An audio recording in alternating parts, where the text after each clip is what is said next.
Bom, pessoal, chegamos então ao nosso quinto vídeo sobre a natureza da Constituição. No quarto vídeo, no vídeo anterior, nós encerramos discutindo isso daqui, olha lá no quadro. Encerramos discutindo sobre a Constituição enquanto processo público. A Constituição enquanto processo público. E aí o nome que está associado à Constituição enquanto processo público é o nome do Peter Aberle. Bom, o que ele está entendendo como sendo a Constituição? É isso daqui, ó, isso aqui que importa para a gente.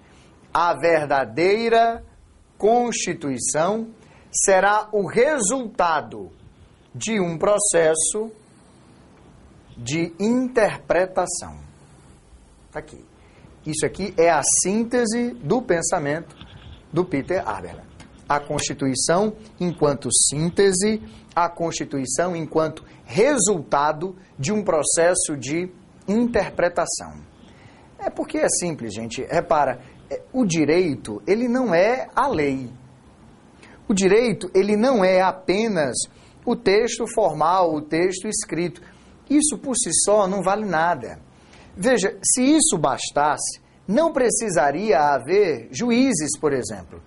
Você coloca num computador a legislação do país inteiro e sairia de lá uma sentença. Por que o juiz é importante? Por conta do processo de interpretação daquele texto. Do processo de adequar o caso concreto, o conflito social, o caso de lesão ou ameaça de lesão a um dos seus direitos, a uma das suas liberdades, com o que diz o texto, com o que diz a norma.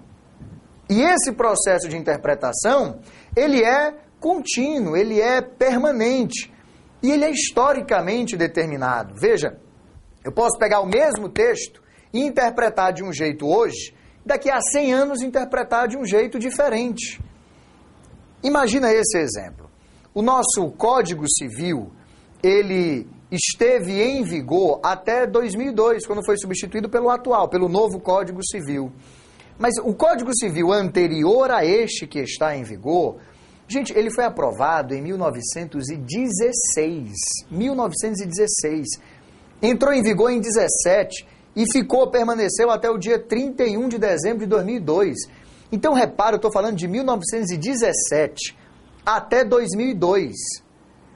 A lei era a mesma. Você lia o texto da lei e era a mesma coisa em 17 e em 2002. Mas o que foi que mudou? Mudou a interpretação. Mudou o direito civil? Claro que mudou o direito civil. Pode não ter mudado o texto do Código Civil. Mas mudou o direito civil porque mudou a capacidade da sociedade de discutir aqueles assuntos de direito civil, de interpretar aquilo à luz dos novos problemas que aconteceram na sociedade.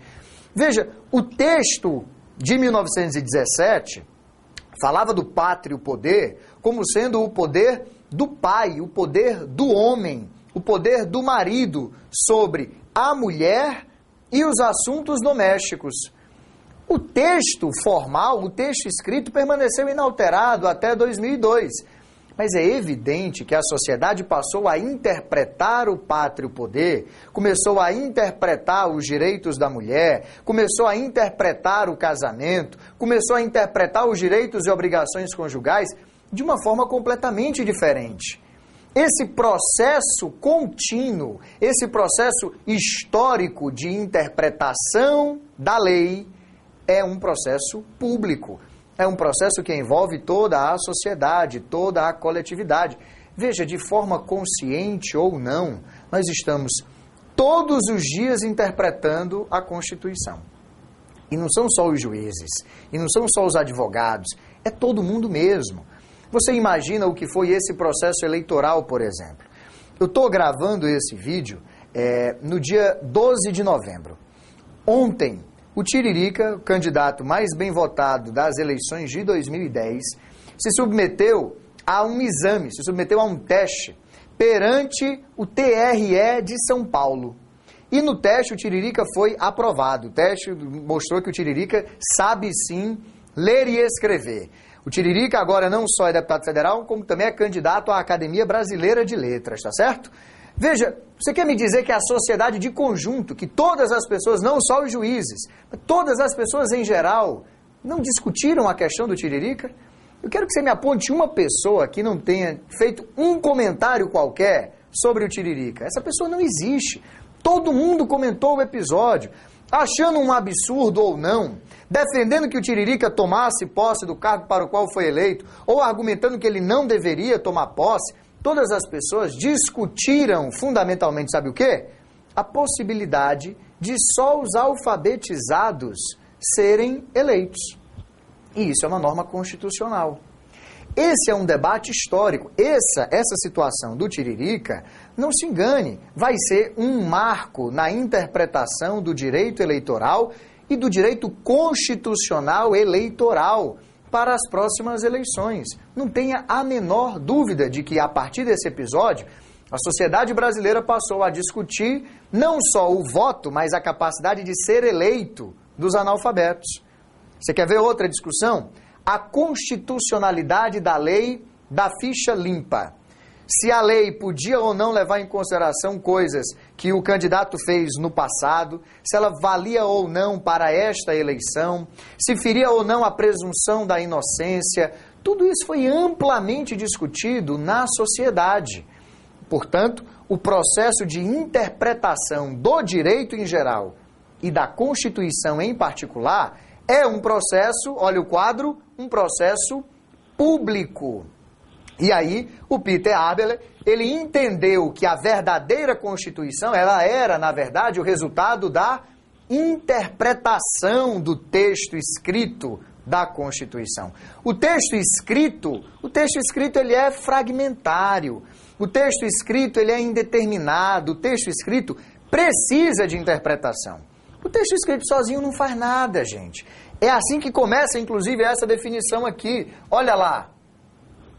A Constituição escrita, aqui, a Constituição escrita, ela é necessária, é claro, óbvio que ela é necessária, mas ela é um fragmento do direito. Ela não é todo o direito.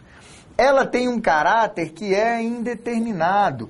A Constituição escrita, ela precisa de interpretação.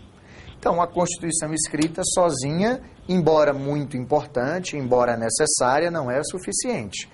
Para o Peter Abeler, o que é a verdadeira Constituição?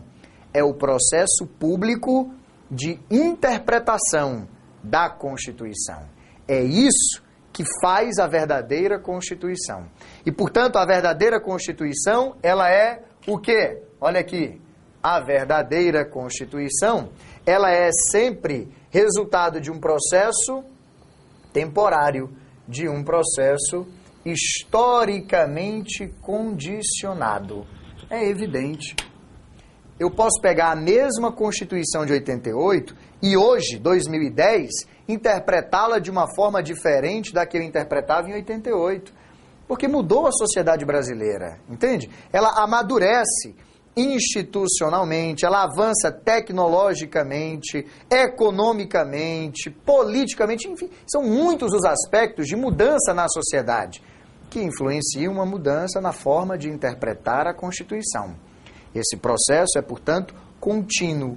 A interpretação que eu dou hoje, ela é temporária. A Constituição, ela é permanentemente interpretada pelo conjunto da sociedade. A Constituição enquanto processo público. Tá valendo, então? Vamos para uma outra concepção de Constituição. Agora vamos analisar a Constituição histórica. Vamos ver aqui, olha lá. Eu estou falando, então, já de um outro autor, né? Eu estou falando, então, do Conrad Hess. Olha aqui. Falou para você de Constituição histórica. Tá aqui. Constituição histórica. Nós estamos falando do pensamento do Conrad Hess. Agora, aquilo que melhor define o pensamento do Conrad Hess é isso daqui. Olha lá. A força normativa da Constituição. Isso daqui é o que melhor sintetiza, é a marca registrada do pensamento do Conrad Hess. É isso daqui. A força normativa da Constituição. O que o Hess está preocupado em investigar, o grande centro aí da preocupação dele, é o que faz com que a Constituição tenha poder para regular a sociedade. O que faz, o que dota a Constituição de autoridade para disciplinar como é que vai se organizar o poder político. Portanto, a preocupação do pensamento do Conrad Hess é com a força normativa da Constituição. O Conrad Hess, ele é fortemente influenciado pelo Ferdinand Lassalle. O Ferdinand Lassalle é mesmo aquele autor de qual concepção da Constituição, hein? O da concepção sociológica da Constituição. Concepção sociológica. O Ferdinand Lassalle enxergou na Constituição os fatores reais de poder da sociedade.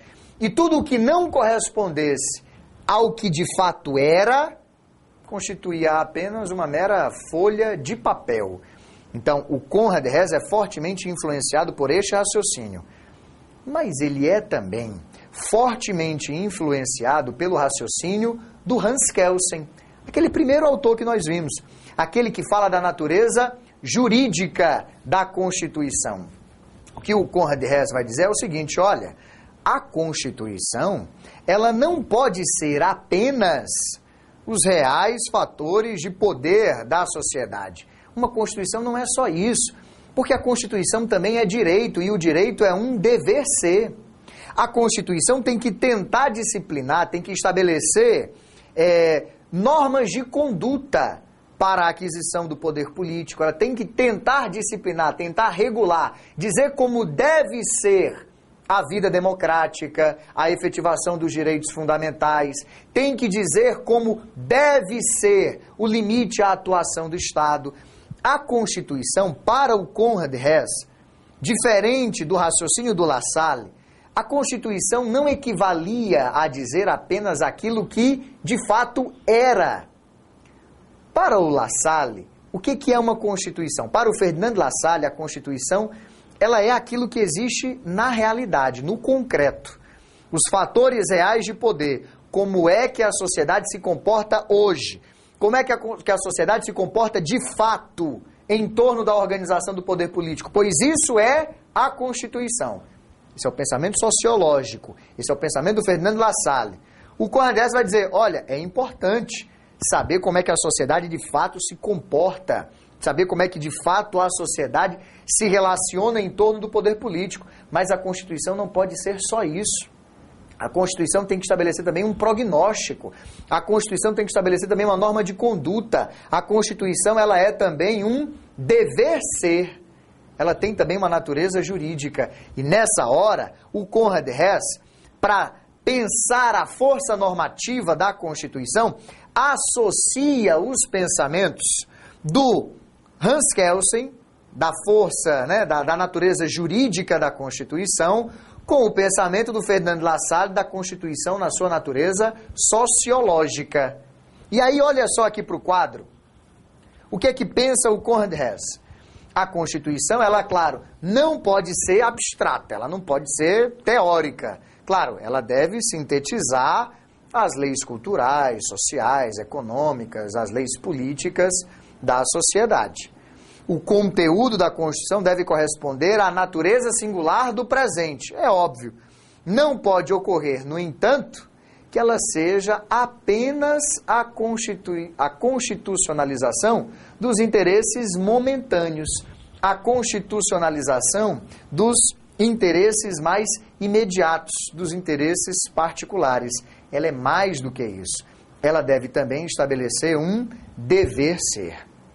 O nosso próximo vídeo vai continuar discutindo com você essa concepção aqui, tá certo? Para a gente ter mais tranquilidade quanto a isso. Deixar mais clara a concepção histórica de Constituição do Conrad Hess e a sua força normativa.